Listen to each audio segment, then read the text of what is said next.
greetings. But before anything else, let me introduce myself. I am James Yuan Dalmasio, the leader of this group. And by the end of this video, we will understand the encapsulation, inheritance, and association. Okay, so we were given a task to make a library management system. And for the structure of the whole project, we have John Paul Consorte to lead us to explain.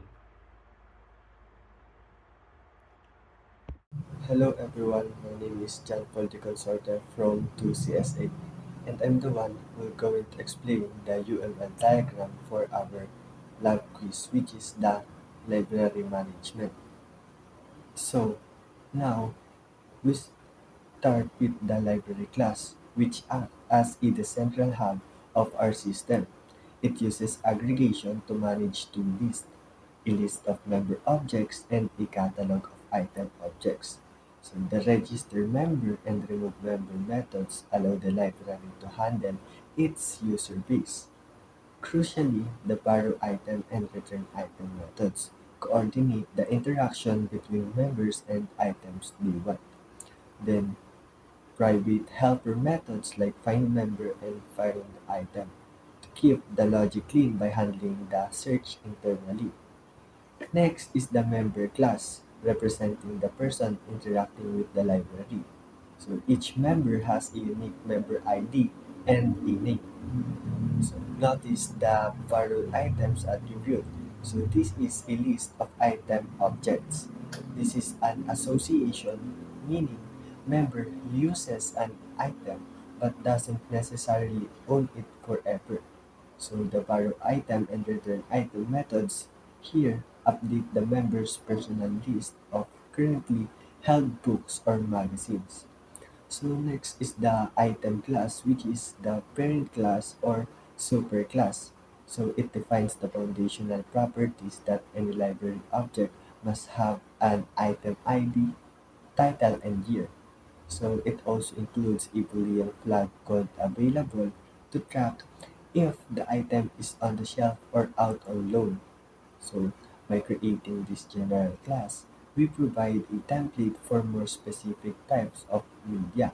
So now we see inheritance in action with the book and magazine classes. The book class extends item, meaning it automatically gets the title and ID, but adds a specific author field.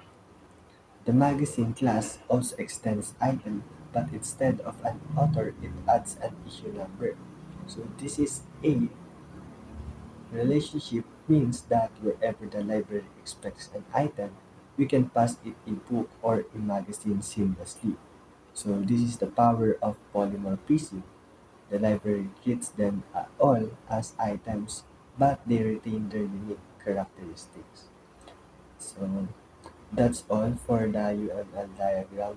Then now let's proceed.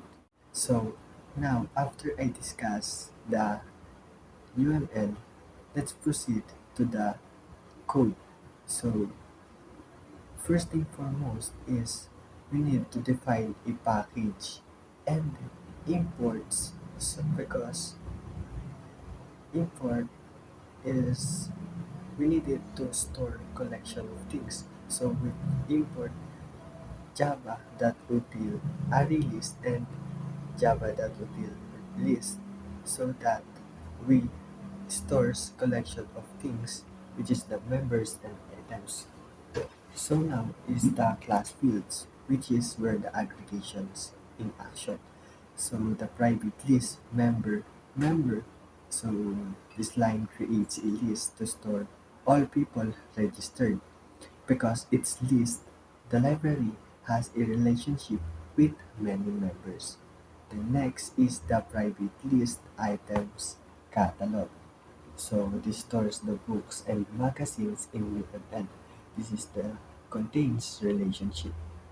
So next is the constructor. So the public library. So here, this is the birth of the library object. Then this that members is equals to new array list. So here we initialize the list here. Without this line, the list would be null and the program would crash when you try to add a member. So next is the method, which is the register member. Public void register member string member ID string name. So this method takes a name and an ID to create a new user. So if find member ID is not equals to none, then the logic check. So it prevents duplicate IDs. So you can't have two members with the same like member 001 ID. So member is equals to new member ID and name. So here the library instantiates a new member objects. So next is the member that adds member. So here the new member is officially added to the library's internal list. So next is the method remove member. So public void remove member string member ID. So it deletes a user from the system. So if member is equals to null, another check to ensure the person actually exists before trying to delete them. So next is if not members that get borrowed item that empty. So in this line, so this is the business rule. So you cannot delete a member if they still owe the library books. So it checks the members' borrowed items list first. So next line is the members that remove or member. So if they have no books, they are removed from the collection. So next one is the method list members. So public void list members. So this is a simple reporting tool. So for member M members system.out.print is so this is an enhanced for loop. So it goes through every member object in the list and prints their details using their toString method. So next is Rex de Gracia will provide the next code or methods for the library. Hi, I am Resting Gracia. Today I will explain the add item and find item method in the library class. So, what is an add item? Add item is a method inside the library class. It receives any object, book, magazine and places it into the library catalog list. So, public void add item. This method accepts any item object because book and magazine are both extend items. They are accepted here too. This is a polymorphism. Next is catalog.addItem. Catalog is an array list item defined in the library class. This line physically places the item into the list, like putting something onto a bookshelf. Then system does out the print line item added slash item. After adding a message is imprinted to the console so the user can see what was added. Then item dot toString is called automatically. This method accepts an item type, but we pass in a book or magazine. This works because of inheritance. Books and magazine are both object items. The method doesn't need to know the specific type. It handles all of them. The second method is find item. What is find item method? Find item is a private helper method inside the library class. It searches through the catalog list and returns the item that matches the given item ID. If nothing is found, it returns null. Then private item find item string item ID. The private keyword means this method is only accessible inside the library class. It is a helper.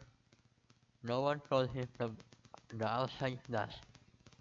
This has internal logic called encapsulation. Then look through catalog. For item I catalog. We use a for each loop that goes through every single item stored in the catalog one by one until we find a match or reach the end. If I just get item ID, that equals item ID. For each item, we call get item ID to get its ID string and use that equal to compare it to the ID we are looking for. We use that equal instead of is equal because we are comparing string content, not memory address. Then return I. As soon as a matching item is found, we return it immediately. The loop stops. Then return null if not found. If the entire loop finishes without finding a match, the method returns a null. Where is find item used? Find item is called internally by other library methods before doing any operations. For example, public void borrow item string member ID string item ID. Member equal find member ID. Then item equal find item ID. If item is equal null, system.out.print line error item not found. Then return. Find item is a more private because it is an internal implementation detail. The outside world, the outside class or main Java should not call it directly. The library class exposes the same public methods like borrow item, remove item that uses find item method internally. This is encapsulation. That's all for the as item and find item methods in the library class. The next class will be explained by Mr. Escuela.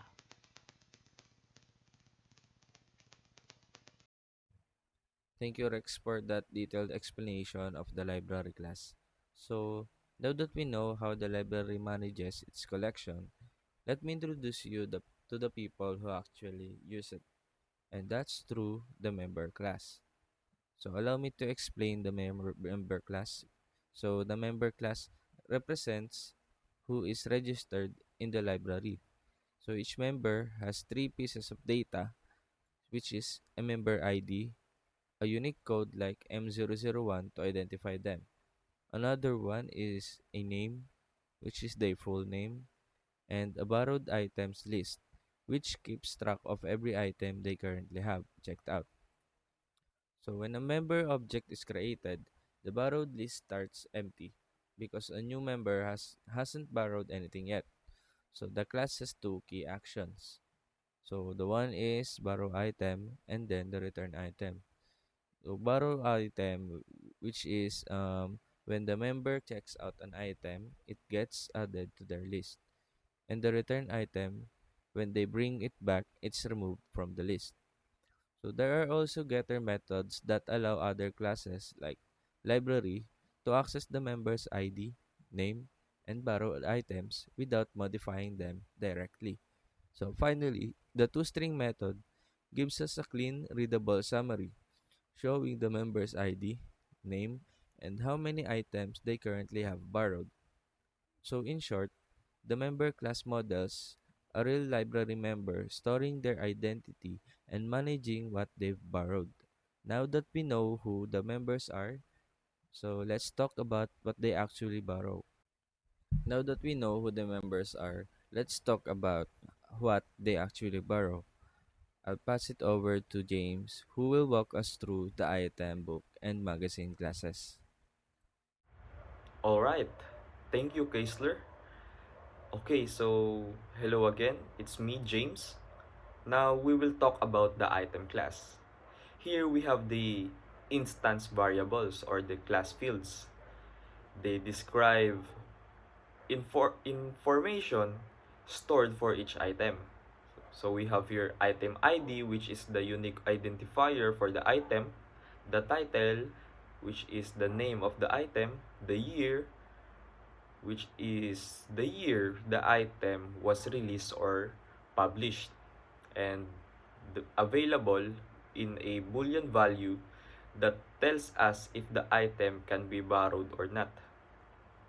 So the keyword private means these variables cannot be accessed directly outside the class. This is part of encapsulation which protects the data.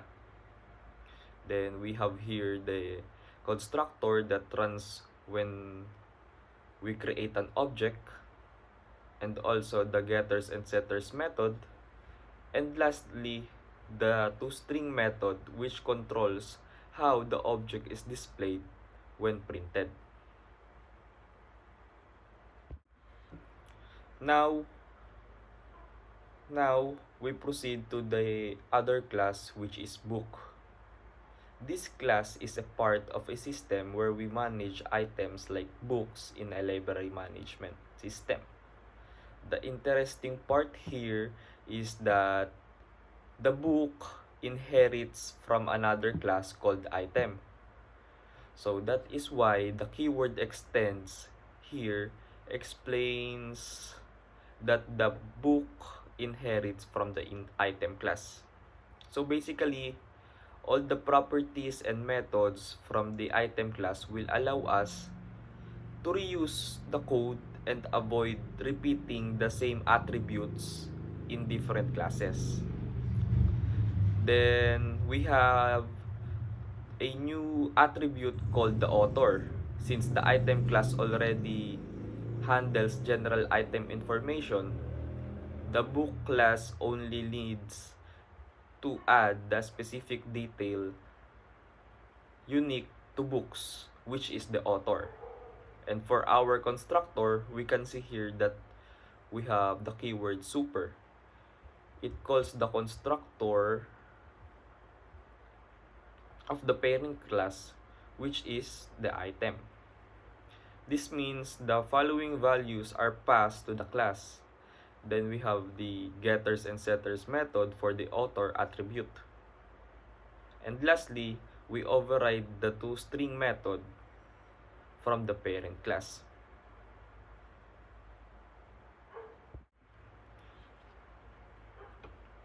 And now, we proceed to the next one, the magazine class. The magazine class also uses an important OOP concept called inheritance because it also extends from the item class. That's why we can also see here the keyword extends. Unlike books, magazines are usually published in issues.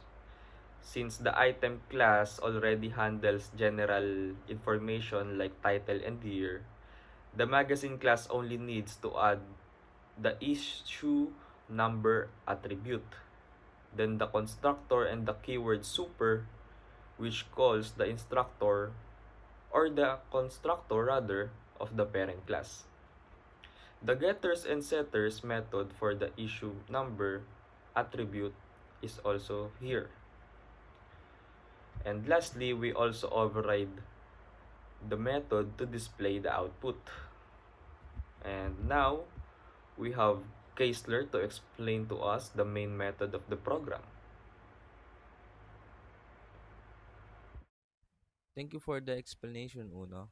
Now, we know what items are available in the library and how they're structured.